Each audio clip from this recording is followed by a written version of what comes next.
Hey, what's up, you guys? Bloody Jacob here to bring you my weekly review of The Strain on FX. This week we've seen Season 3, Episode 2, which is called Bad White. And I want to apologize right off the bat for the lateness of this review. I do try to get my review out the night of if I can. But unfortunately, I do work, so I unfortunately missed the initial airing of the episode last night. So I had to catch the replay around 1 in the morning or something.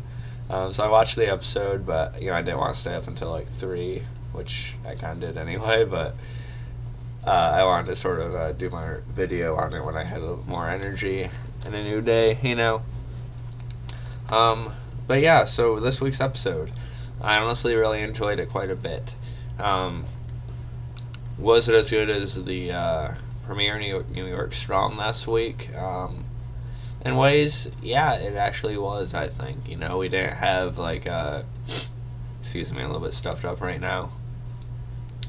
We didn't have as memorable of an action sequence as what we did with the Navy SEALs and the Master last week, but I think I actually enjoyed this episode just as much, if not even a little bit more, because of the fact that we sort of got more concentration on more characters. And some people really dislike that, which we'll talk about in a minute. Excuse me. I don't know why my nose is so plugged up right now. I've been sick for a week now, but for some reason it's really bad right now, I guess. Anyway, the episode opens. We see this scene of an old woman being experimented on. We find, I forget what disease it was, but she has some sort of disease. She's in her 70s. And it looks like they're testing the strigori blood, the white, on her, and it ends up not really working, and ends up sort of causing her to sort of, go into this shock and shake, spasm type of thing, and then the doctor there has to shoot her in the head and put her down. We find out more about what that was connected to a little bit later in the episode with regards to actually being a experiment. What's the word for it? An experiment, paid for by Palmer, actually, so he's trying to figure out the formula.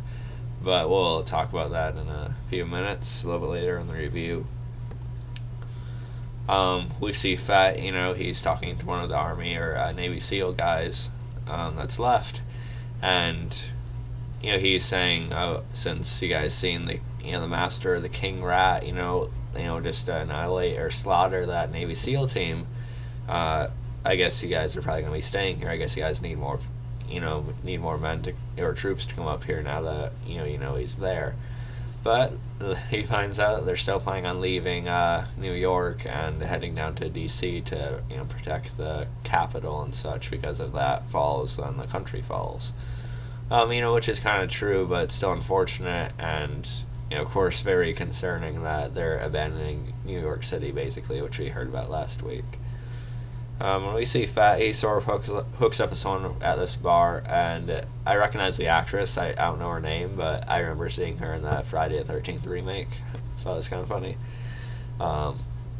He hooks up with this girl, and I feel like they're still trying to work Dutch and Fett back to each other. Maybe I feel like they're on different paths right now, but of course, some people completely hated the Dutch and Fett story. Mostly because of Nikki creating sort of a love triangle with it. Well, we'll talk more about Dutch once we get to her part of the episode. But Fett hooking up with this girl, it's fine, it's whatever. F, of course, he goes to supposedly visit Setrakian and the rest of them. We know he's sort of kind of planning on trying to take the Lumen as a desperate way to get Zach back. And again, F's not dumb. He knows it's probably going to be a trap or a setup or something like that. Or he'll give him the Lumen, then they'll just kill him anyway or something like that. But F, he's in such a broken place, from losing Nora, to, of course, having his son taken from him, and, whoever knows what's happening to him now. So I understand his place as a father and a person. You gotta understand that, We as fans, look, at these stories from an outside perspective, and a lot of times I see people not really trying to delve into the psyche of what they would be feeling in that situation. But and of course, this is, I think they said last week it was like 2 weeks or so, like since the end of season 2, or about that anyway. And we see Effie tells Setrakian about what happened to Nora. She didn't make it out. He tells them about the trap in the subway. And it was good to see that brought up, you know. A lot of people were pissed that Nora was killed off, but, you know, I still sort of approve of it. You know, a big difference from the books, and I think it was still made for a pretty shocking finale last season. But it was good to see Effie, you know, kind of emote and just sort of, you could see how hurt he still was by losing Nora. And even Setrakian, well, you know, Fed acknowledged her loss, and, you know, you could tell how hurt he was by it, but then Setrakian, he sort of starts having trouble with his breathing, and he sort of needs to take his pills to calm himself down as he's talking about it. So, you know, that was touching to see. And we see Zach, he's still being kept by Kelly, of course, and yeah, I'll admit this part is, you know, sort of frustrating, because when Zach was with F and the others, you know, for the first couple of seasons, you know, he was, you know, so frustrated that he couldn't see his mom. He wanted all these answers on her and didn't believe that she was, you know, this different thing now. But now that he's with his mother, he's frustrated with her and wanting to get back to his dad. And I know he obviously knows what's happening now, you know, or at least he should be aware of, maybe he sort of invested in the wrong parent at this point in his life. But, you know, I get the frustration with some of the writing for Zach. I don't think it's necessarily Max Charles being a bad actor that makes Zach such a hated character for people. Although I feel like his delivery could be better sometimes, but again, it's a kid actor, so it's very rare when a kid actor is like really, really good. But, you know, I also think it's a combination of the acting and the writing for Zach that is really the issue here. But it did end in a really interesting way by the end of the episode. But we'll talk about that in, you know, towards the end of the review. But Kelly tells him at this point that F actually has a role to play in the Master's plan, apparently. So I think that, you know, they see F as a pretty intelligent guy, so I feel like they might actually try to get a hold of him and turn him, maybe, or something. Because he'd be like another huge pawn, or, you know, niche in the Master's belt. So, yeah, I could see how they could do that. Because I think they want more from him than just simply killing him, but we'll see which way it goes. Or then we get to see Dutch, you know, and Dutch we didn't see at all in the premiere last week. You know, she is briefly mentioned. And, you know, some people really, really hate Dutch for some reason. And I think that was, again, simply born out of that, you know, love triangle they had last season with her, Fett, and Nikki. But really, I don't know why people dislike her so much now. I think she's a really, you know, cool, interesting, and, you know, becoming a pretty badass character. I think Ruta Gedmintas does a really good job in the role. She has the look for the character she's playing too. And, you know, I did like Nora, but again, I approve of the shock of her being killed off. I think it, you know, really did something different with the story compared to the comics or the, you know, graphic novels and such.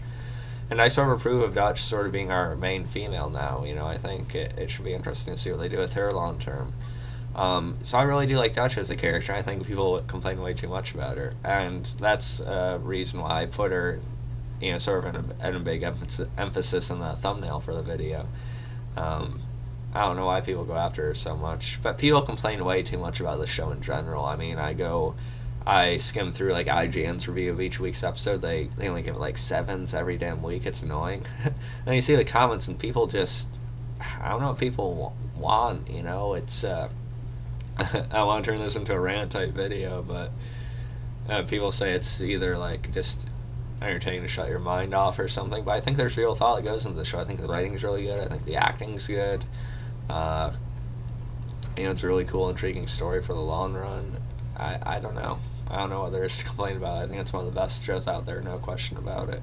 And not just for shut your mind up. I think it's legitimately good TV. But hey, Dutch, she's on the supply run with these, her old hacking group or some of her old buddies she used to hang out with. And the main guy was actually had a role in the series on Chiller called Slasher, which I reviewed the first season of. So it's kind of cool to see him on this. And, Dutch is sort of, thinking very strategically about this strigori that could be in this almost like a really expensive, building they're going into to try and raid. And, they sort of comment on that, like how much he's changed and sort of just mellowed. Not mellowed, but sort of become more mature, basically. Too mature for them at this point, as we see quite a bit later. We see Palmer, he's getting ill again. Of course, he's still keeping Coco's heart in that jar. And, Icor's comes in. Palmer says he needs more white from the master. Icor says he needs to do more for him to actually earn that right again, to get his personal needs taken care of. And he sort of threatens to basically throw the jar with Coco's heart on the ground.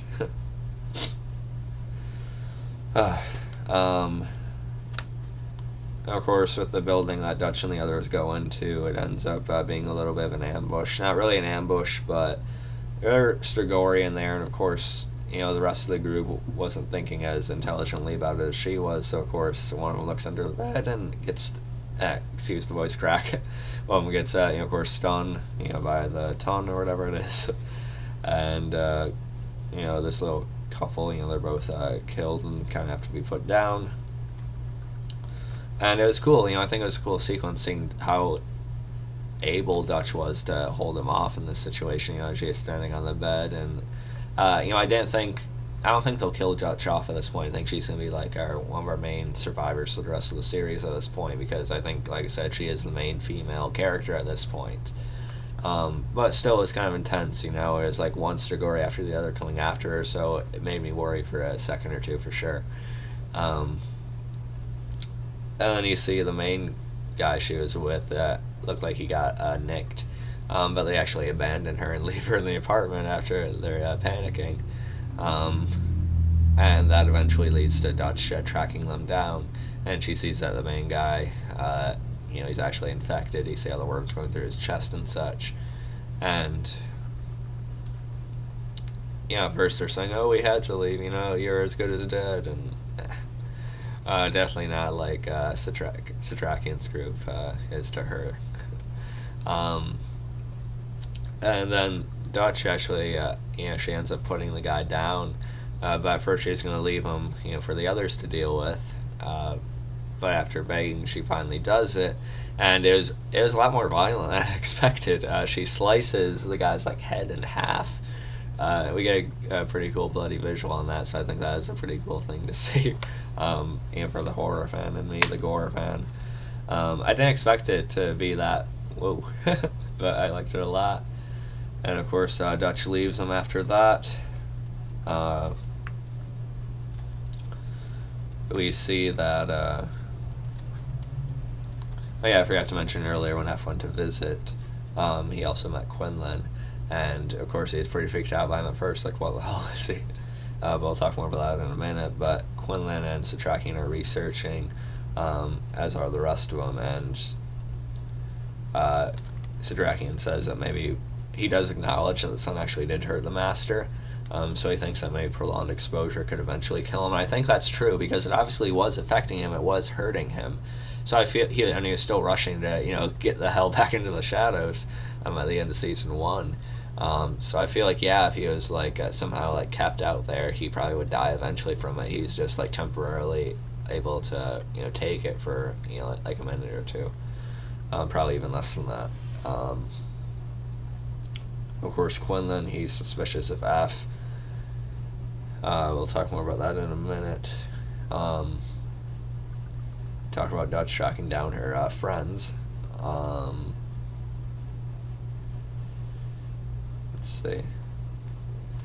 And F sort of talking about how he needs to find Zach, and I feel I was sort of F feeling Setrakian out about how suspicious Setrakian was of what he was doing there, sort of trying to find some sort of acknowledgement that F has to do what he thinks he has to do here from Setrakian without Setrakian realizing it. And then we also had Palmer. We have him invite Abraham, under this name of one of the guys Abraham was going to get the lumen from last season, who he knew, decades before.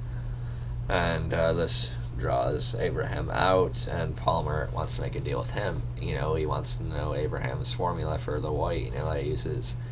So we see him use it with the eye drops in season 2. It sort of prolongs his life for a few more years anyway to continue the fight, of course.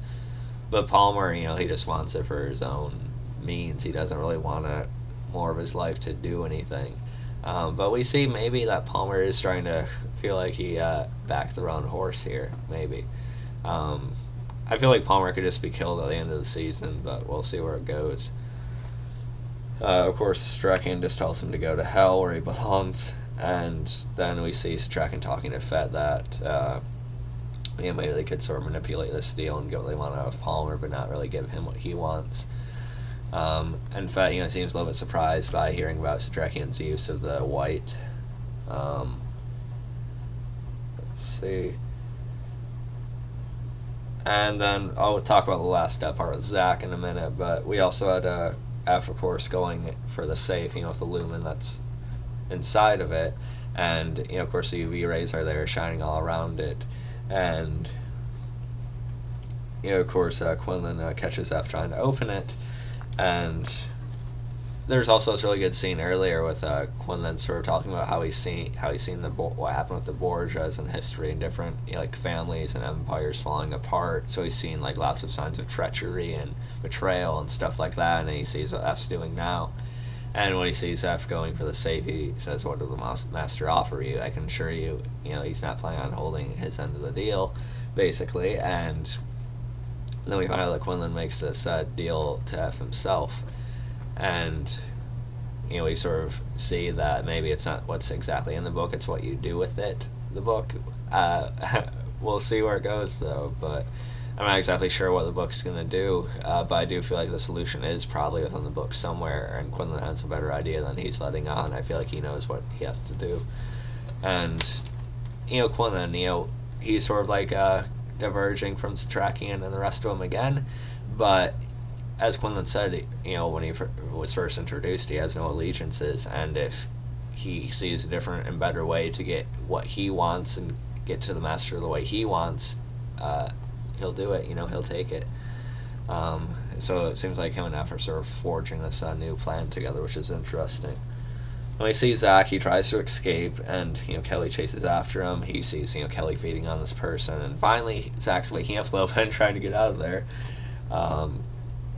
Of course, Kelly finally corners him, and it seems like she was really tempted to feed on him earlier on, and she's finally about to have the tongue come out, but she stops, and then we see her eyes sort of glow red, and the master is behind her. Of course, Bolivar, but it's the master in Bolivar's body. And then we see the master feed Zach the blood as Kelly holds his mouth open. So yeah, Zach's definitely screwed at this point, and I'm glad.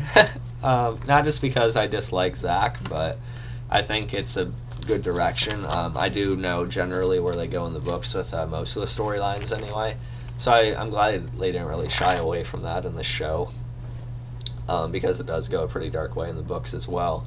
So I'm glad that Zach wasn't just found and eventually just okay and he survives for the rest of the time. I'm glad he's basically going to be turned, and I think it's going to take in a darker and good direction for the story. So yeah, it's still kind of twisted to see that happen to Zach, though, but now we know how even more futile F's efforts are going to be here, so it's going to be really hard for him to see, but it'll make for some good scenes for sure. But anyway, those are my thoughts on this week's episode of The Strain. I really did enjoy it. I actually enjoyed it probably a little bit more than the premiere, just because we had more character dynamics going on. Although, I did love that Master and Navy SEAL sequence last week. Really good start to the season so far. Both episodes really good. I know I gave the episode last week an 8.5, if you read the description. I'm going to try and remember to talk about that, my ratings and videos now. But I'd give this episode probably about the same, an 8.5, 8.6, 8.7 maybe. I think it's another pretty good one, and the season's really strong so far, and I think if it keeps going like this and concludes in really epic and intense fashion, like I think it will this season with 10 episodes, it could very well turn into the best season so far. So yeah, I hope you guys enjoyed this video. If there's anything I didn't mention or elaborate too much on that you want to hear more of my thoughts on or talk about, feel free to leave a comment below. I'd love to talk about String more with you guys. It's one of my favorite shows. And so I'll catch you guys next time. It deserves a hell of a lot more credit. Come on, it's amazing. Anyway, catch you guys next time. And it looks like for the next 2 Sundays, I'll actually be able to get my videos out on time for it, so that'll be good. Catch you guys next time. And like, subscribe, follow me on Facebook, Twitter. Peace.